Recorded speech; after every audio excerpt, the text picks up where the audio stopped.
Own everything. It's all your fault. It's all your responsibility. Absolute maximum accountability, period, right? Blame no one, no excuses. Take extreme responsibility for everything, because that is how you gain control and freedom.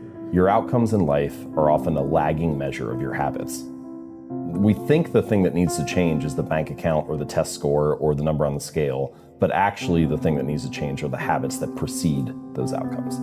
So I was 17, I was working at a fast food restaurant making sandwiches. Now, the internet didn't really exist as such, but looking back on it, it was part of my journey. And I regret nothing because I ended up where I am. So would I even go back and tell myself anything, is the question. If I had to, it would be to not burn so much of my time. Let's talk to the 17-year-olds who are listening. You know, do you finish your job, come home, play video games, etc.? That's what I used to do when I was 17 a little bit. What I didn't do is come home and think, okay, fuck. Let's work on something new. Let's try and build something. Let's start a YouTube channel. Let's start creating content instead of consuming content. I'd tell myself to be a little bit more proactive with my free time and not fuck around so much.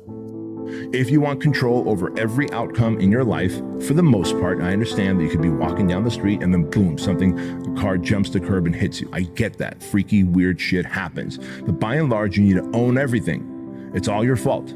The wins are your fault. The losses in your life are your fault. Everything can be traced back to a decision. What that decision was is up to you. But by game planning it out, structuring it out, creating a formula or process, at least you have some framework to follow. But if you're just gonna wing it through life, that's what losers do. Losers wing it through life. Losers think that they still have more time to get there. Losers measure themselves by the losers that they surround themselves with. And they go, well, I still have time. They're not doing anything extravagant in life, my friend. So I'm probably on track. No, you're not. You're all behind track. That's the problem. You're all behind schedule. You're all late to the party. And before you know it, you become undesirable. You become somebody that is now operating in the shadows of life. A decision that you made 2 years ago, you might be paying for that price today.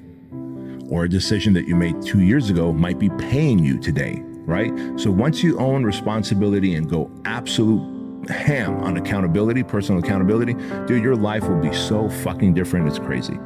You reach a certain age, into your mid-30s, maybe 40s, and you realize I've developed no marketable skills.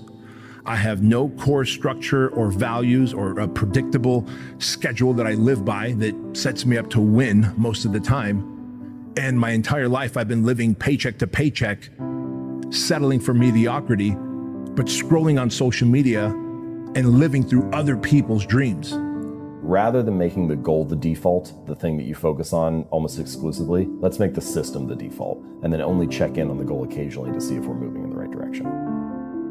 Achieving a goal only changes your life for the moment. It's actually not the thing that you're looking for. We think the results are the thing that needs to change, but it's actually the process behind the results. Like, if you have a messy room, let's say your bedroom is a mess, and you set a goal to clean that room, you can get motivated and do it for 2 or 3 hours, and then you turn around and you have a clean room for now. If you don't change the messy habits that led to a dirty room in the first place, then you turn around 2 weeks later and you have a messy room again. And so actually you don't need a clean room, you need better cleaning habits, and then your room will always be clean.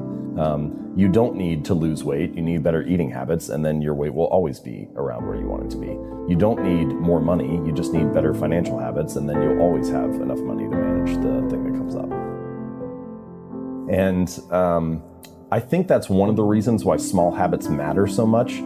They don't necessarily transform your life overnight, right away. Like doing 1 push-up does not transform your body, but it does cast a vote for being the type of person who doesn't miss workouts. Or meditating for 1 minute might not give you an immediate sense of calm in your life, but it does cast a vote for being a meditator. The real goal is not to run a marathon, the goal is to become a runner. The goal is not to write a book, the goal is to become a writer. Because once you've adopted that identity, you're really not even pursuing behavior change anymore. You're just kind of acting in alignment with the type of person you already see yourself to be. It's kind of like true behavior change is really identity change. Because once you've changed that internal story, it's way easier to show up each day. You're not even really motivating yourself that much to do it. You're just like, this is who I am now. Stand yourself in front of the mirror if you are that person. Imagine yourself 30 years older. Imagine yourself fat, out of shape, bags under your eyes, wrinkles on your skin, gray hair. Imagine that man exactly where you are today. And if you don't like it, do something to change it, because it's complacency that damages people. And that's a mix of brainwashing and programming and, your personality. It's a mix of lots of things. But I think growing up really impoverished and looking around at the other adults, who are still I was 16, 17 years old working at McDonald's. I was working with people who were in their 40s and 50s doing exactly the same job as me. And I thought, whoa, this is fucked. I'm going to have to do something. Why are you on this podcast asking me how to stop procrastinating? Turn off YouTube. Go do something. Jesus Christ. What's wrong with people? This is exactly what you were talking about asking a question where you already know the answer to. You know the answer is to stop doing things that waste your time and apply yourself to something important. Now, this may not be a waste of your time, but let me tell you, you're a dumbass, clearly. It's like Googling how to get fit, like you just said. Everyone knows what a push-up is. Do 10,000 of them a day. Stop wasting your fucking time. I've never had to deal with procrastination. I've never had to deal with not being motivated, because what is the alternative? Literally, be a loser forever? Watching other people have wins, successes, impact and influence others. And motherfucker, I want that for you. I want that for you, because winning is formulaic. Most people don't set their standards. They just kind of fall to the standards of the people around them. So if the people around you are okay with being in debt, people around you are okay with being 10, 15, 20, 30 pounds overweight, people around you are okay with having shitty relationships, people around you are okay with having this like negative and depressed and anxiety riddled mindset, you end up accepting those standards. And so I want you guys to understand something. Winning is for the obsessed. You must be obsessed if you want to win. You must be obsessed with the goal, the journey, the outcome, the experience, the rejections, the resilience, the grit, the all of it. And throughout that journey, as you hit these micro wins, fucking celebrate them and then lock back in. If you start setting standards for yourself, that I will always be lean and jacked, that I will always focus on having a surplus of money so that I could serve the people around me that I love and care for, that I will always be in a positive mental state because I don't want to be negative Nancy. I want to be a positive influence on people. Set the standards. And if I come across people who don't meet those standards, I will keep myself away from them. I will eliminate them out of my circle of influence, and I will edit their relationships so that I am not impacted by their negative juju, right? If you have standards set, then you will not deviate. If you don't have standards set, then you will deviate at the earliest or the lowest common denominator, which is obviously average. And we all know that average is the enemy. Most people will not understand your obsession, your drive, and your determination. Success is a lonely journey. That's just a reality.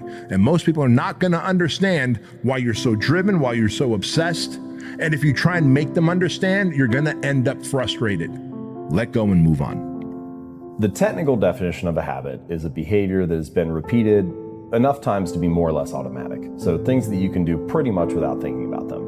Unplugging your toaster after each use, or tying your shoes, or brushing your teeth. Things that you pretty much just go on autopilot when you do them. Now, we often use the word habit to mean different things than that, and we can get into this more. Like, you might say things like, I want to get in the habit of working out, or I want to get in the habit of writing every day. And I know what you mean when you say that, right? You mean I want to make it a regular practice. I want to make it this daily ritual that I follow. But you're never going to go like on autopilot and forget what you write for an hour, right? Like it's a more effortful, conscious thing. And so we can talk about some of that distinction, particularly with making habits easy. What you really want to do is make the beginning easy and automatic, and then the rest of the routine can follow naturally, even if you're consciously thinking about it.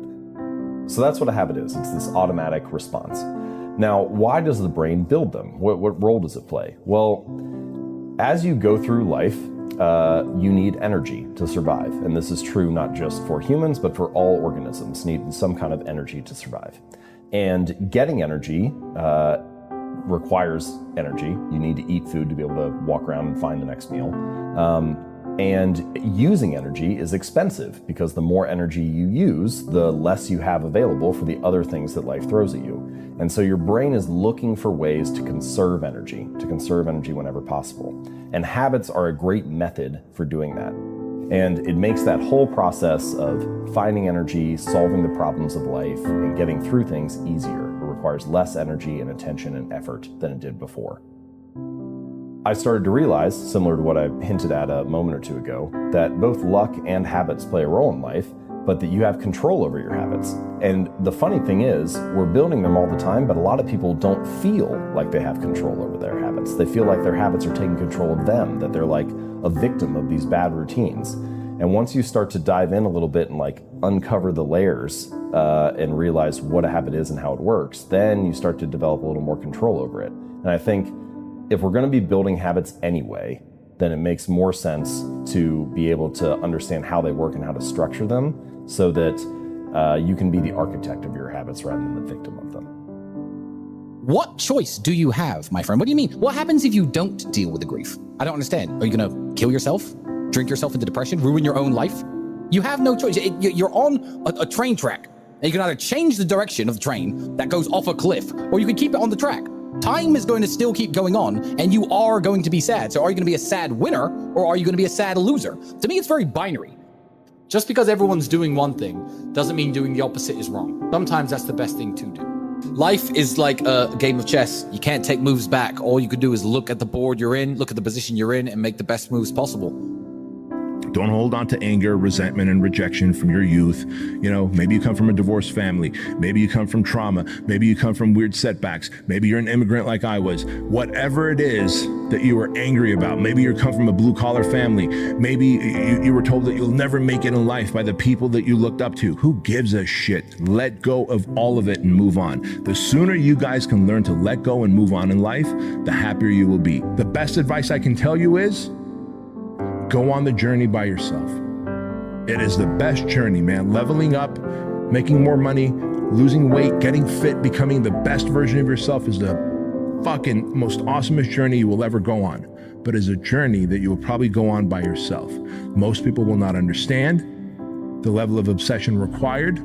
They will not understand the level of drive and determination that it takes for you to become that person. And when you try and help them understand, you'll find yourself frustrated. When you carry anger, resentment, rejection with you, it is like if I asked you to go do a mud run or a Spartan race, but then said, hey, here's a giant burlap bag with bricks and cinder blocks in it that you have to carry over your shoulder while doing this Spartan race. There's no way you're going to be anywhere near the pack of winners at the end. No way. That is what carrying this anger and resentment and rejection is. So the sooner you can let go and move on in life, the better. Learn to let go and move on. The reason that you haven't fixed your life and that you keep breaking promises to yourself is because you are too comfortable. Number two, you hate yourself. Let's be honest. You obviously hate yourself. If you are making promises and then breaking them, not keeping your promises, breaking your reputation with yourself, breaking promises to others, and therefore your reputation with others is eroding, you not only hate yourself, but you hate the people that love you. Because if you truly loved yourself, you would keep your promises and you would honor them, right? I mean, don't you want to be the best person that you can be? Don't you want to become the best version of a man you can be, the man that you admire, that you love, that you trust, and then give yourself to that woman? Give yourself to that relationship, give yourself to that business, give yourself to that friendship. Of course you do. As much money as you want, you can have as much freedom as you want, you can have as much opportunity as you want, but you got to go out and get it. Because I can tell you right now, every single one of you out there have exactly what you deserve. It's not that luck and randomness and uncertainty don't play a role in life. They do. You know, luck is a part of all of our lives to a certain degree, both good fortune and bad. But by definition, you don't have control over luck. And your habits also matter. And I think that the reason they're so worthwhile to focus on and understand is that they are the portion of your life that you can influence that also determines your outcomes. It's not just luck, it's not just habits, but one of those you have control over. And so it makes sense. The only reasonable strategy is to focus on what you can control. If you spend all of your time focusing on things you can't control, then you're just going to end up frustrated. Talent and genes, they play a role, and it's important. You know, people have natural predispositions to things that make them better. But what you find is that nearly always when someone is a great performer in a particular domain, they are both well-suited, so naturally talented or have some kind of predisposition to that area, and well-trained. And so even if you are talented, You can't succeed without having great habits to execute and to fully realize the potential that you have.